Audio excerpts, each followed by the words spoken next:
Salut jeunes pousses, j'espère que vous allez bien. On se retrouve aujourd'hui pour parler sur cette chaîne YouTube de 3 choses que j'ai découvert exactement cette semaine et que j'ai envie de partager avec vous. Justement, cette vidéo, elle va être un peu du style carnet de bord pour vous partager mes expériences de la semaine et mes découvertes que j'ai envie de partager avec vous dans un format le plus simple possible. Je pourrais le faire sous forme de podcast, mais j'ai décidé de le faire sous forme de vidéo. Si vous me découvrez grâce à cette chaîne YouTube, moi c'est Alex et sur cette chaîne YouTube, on parle d'alimentation, de vivre en santé, de vivre en pleine conscience, de comment booster son alimentation grâce à des gestes simples au quotidien. Donc si ça t'intéresse, tu peux cliquer sur le rectangle rouge en dessous de la vidéo, je pense que tu sais comment faire, c'est totalement gratuit et sans engagement, et tu peux te désabonner à n'importe quel moment, donc ça serait dommage de rater ça. Dans cette vidéo, je vais vous partager les 3 éléments suivants. La première chose, c'est que avoir une télé, c'est quelque chose d'extraordinaire finalement à l'heure actuelle, et je vais vous expliquer pourquoi, mon point de vue là-dessus. La deuxième chose, c'est que le fromage n'est peut-être pas végétarien, et vous allez voir que ça va vous surprendre. Et enfin, la troisième chose, c'est que il est vraiment très important de ne pas négliger les étirements, surtout plus on prend de l'âge, et même si on fait beaucoup de sport. Et avant toute chose, générique.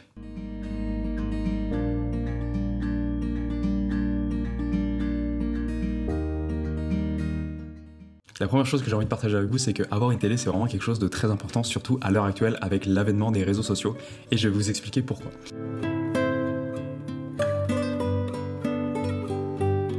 Je viens de m'acheter une télé, j'ai 30 ans, ça fait à peu près depuis que j'ai 18 ans que j'habite en dehors de chez mes parents, j'ai fait des études, puis je suis parti en Belgique pour travailler. De tout ce temps-là, je n'ai jamais eu une télé à moi. J'ai toujours eu des ordinateurs, donc je regardais mes séries, les films et tout le contenu que j'avais envie de voir via mon ordinateur, donc des ordinateurs entre 13, 15 ou 16 pouces. Mais ça a toujours été des petits écrans, et donc c'était vraiment très rare, seulement quand je rentrais chez mes parents, ou si mes colocs, ou si j'allais chez des amis et que ces personnes-là avaient une télé, alors à ce moment-là, j'allais regarder du contenu sur un grand écran, ou si j'allais au cinéma. Mais sinon, chez moi, j'ai toujours été sur des petits écrans comme l'ordinateur qui se trouve juste ici. L'avantage d'avoir un petit écran, c'est que c'est transportable, ça évite d'être absorbé par un grand écran. Mais finalement, il y a aussi des désavantages et c'est de ça dont j'ai envie de vous parler. À l'heure actuelle, on est de plus en plus sur les réseaux sociaux. Donc on est sur les téléphones, sur l'ordinateur. Et si comme moi, vous avez envie de créer du contenu, de partager, que vous passez énormément de temps sur les réseaux sociaux, sur Internet, ou que votre travail, comme moi, en tant qu'ingénieur, se situe 80%, même 100% du temps sur un ordinateur. Faut savoir que je travaille 40 heures semaine versus 35 ans en France, en Belgique, en tant qu'ingénieur sur l'ordinateur. Donc je suis toute la journée derrière l'ordinateur et donc le soir, être encore derrière un écran pour travailler, alors que j'ai aussi envie de me détendre, de regarder des séries, de regarder des vidéos YouTube pour toujours m'instruire, etc. En plus de ça, il y a le téléphone qui est aussi un petit format, donc pour regarder des reels, pour regarder des choses comme ça, pour s'instruire, pour se divertir, pour répondre aux messages. Finalement, tout ça, c'est des petits écrans. Le fait d'avoir un petit écran, ça nous enferme dans quelque chose de petit et on va avoir tendance à avoir une position plutôt recourbée. Sur le téléphone, on a une position plutôt vers le bas, et sur l'ordinateur, on peut facilement avoir une position vers le bas, la position qu'on appelle du geek. Alors que quand on est dans un canapé devant une télé, on va plutôt avoir une position plus ouverte. Donc déjà, beaucoup plus confortable. Alors vous me direz qu'on peut se mettre devant un écran d'ordinateur dans cette position-là, ou devant un écran d'ordinateur également petit format mais dans cette position-là, pareil sur son téléphone. Et moi je vous répondrai que oui, mais je l'ai fait pendant tellement d'années que je me rends compte que finalement avoir une télé, ça permet plusieurs choses. La première chose, c'est de déconnecter et de décentraliser l'outil qui va nous servir pour travailler et pour faire des recherches, de l'outil qui va nous permettre de nous divertir. Cet outil-là, il a en plus une autre fonctionnalité, c'est qu'il est joli. Il va avoir un beau fond d'écran. Ce beau fond d'écran, il va pouvoir embellir votre environnement, donc le salon, et il va également changer. Enfin, moi en tout cas c'est le cas de ma Smart Télé, elle change de fond d'écran régulièrement. Ensuite ça va vous permettre de, quand vous regardez une série, de regarder une série. Vous n'allez pas être tenté d'aller à droite, à gauche, d'aller dans vos notes, d'aller sur internet, d'aller répondre à un message, ou alors si vous le faites vous allez prendre votre téléphone, mais en prenant votre téléphone vous êtes vraiment sur un petit écran versus le grand écran de la télé. Et donc moi il m'a fallu attendre 30 ans, pourtant tout le monde autour de moi me disait mais Alex tu dois t'acheter une télé, tu pourrais avoir une télé, tu pourrais regarder des films parce que tu adores regarder des séries, des films, des contenus sur YouTube. Et c'est vrai que finalement je me suis rendu compte que de pas avoir de télé, ça m'a enfermé dans un écosystème, dans le fait d'être sur un petit écran. Et depuis que j'ai une télé, ça fait maintenant une semaine, je me rends compte que j'ai ouvert mon esprit. C'est-à-dire que si je veux me regarder une série, je vais mettre un épisode, c'est sur ma télé et c'est pas sur mon ordinateur. Et donc quand j'ai terminé de regarder ma série, je vais sur mon ordinateur pour travailler. Et ça j'adore. Quelque chose que j'adore un petit peu moins, c'est le deuxième point de cette vidéo, c'est que j'ai découvert très récemment que le fromage ne serait peut-être même pas végétarien.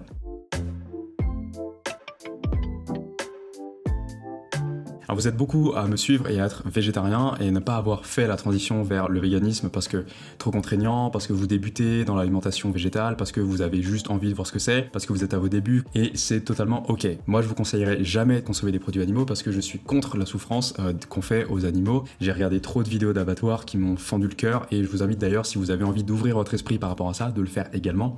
Vous allez voir ce qu'il en est et je pense que ça va peut-être vous faire avoir un déclic si vous êtes aussi sensible que moi qui suis plutôt plutôt hyper sensible. Voilà, donc fatalement, face à ce genre d'image de souffrance où on égorge des animaux, moi, fatalement, ça m'a fait tourner vers le végétarisme. Mais ce que j'ai découvert il y a pas longtemps, c'est que pour faire du fromage, eh bien, il faut plusieurs ingrédients. Le premier ingrédient, évidemment, vous en doutez, c'est du lait. Donc le lait, il a été obtenu à partir souvent d'une vache ou d'une chèvre, et malheureusement, ces animaux-là sont souvent maltraités.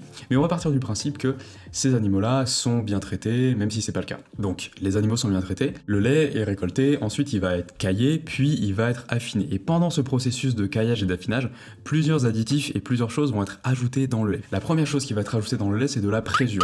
Et la présure, c'est quelque chose qui nous vient des animaux. C'est quelque chose qui est utilisé depuis l'Antiquité, depuis les Romains. Les Romains utilisaient déjà ça. C'est quelque chose qui se trouve principalement dans l'estomac, dans le système digestif des autres animaux, des autres mammifères. Et donc, cette présure-là, elle est utilisée pour faire cailler, pour donner aussi du goût et des propriétés chimiques au lait pour qu'il puisse devenir un fromage. Il y a quelques fromages qui sont faits avec de la présure végétale, mais à mon avis, j'ai pas les chiffres en tête, ça représente qu'une minorité des fromages qui sont sur le marché, parce que vous vous rendez bien compte avec la quantité astronomique de fromages industriels qu'on trouve sur le marché, que les fromagers et les grands groupes industriels ne peuvent pas prendre le temps, ni l'argent, parce que c'est bien souvent plus cher quand ça vient des végétaux, de faire des fromages avec de la présure végétale. Donc bien souvent, vous allez vous retrouver avec des fromages, vous pensez être végétarien, donc vous mangez du fromage, mais en fait, dans ces fromages-là, il y a de la présure qui vient d'estomacs d'animaux, donc qui ont fatalement été tués pour produire ce fromage. Et donc le fromage ne peut pas être considéré comme étant végétarien. Admettons que la présure a été utilisée à partir de végétaux. Il y a des additifs qui peuvent donner de la couleur, qui peuvent donner du goût, qui peuvent augmenter la résistance du fromage dans le temps, etc.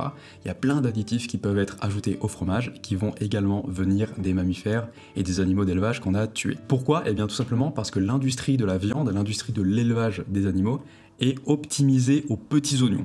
Qu'est-ce que ça veut dire? Ça veut dire que cette industrie-là, pour ne faire le moindre gâchis possible, mais le maximum de bénéfices sur un seul animal, tout va être récupéré. Que ce soit le jus dans les viscères, la présure, donc les protéines, les éléments qui sont dans l'estomac, dans les systèmes digestifs, tout ça va être récupéré pour être réintroduit dans la machine de l'industrie. Donc si à l'heure actuelle vous mangez du fromage et que vous pensez être végétarien et que vous pensez être aligné avec vos valeurs, je vous invite vraiment à remettre cette croyance en question, à vous renseigner auprès des fromages que vous mangez en faisant des recherches sur internet, en allant voir votre fromager, si vous achetez des fromages locaux et artisanaux, à demander quelle est la présure qu'il utilise.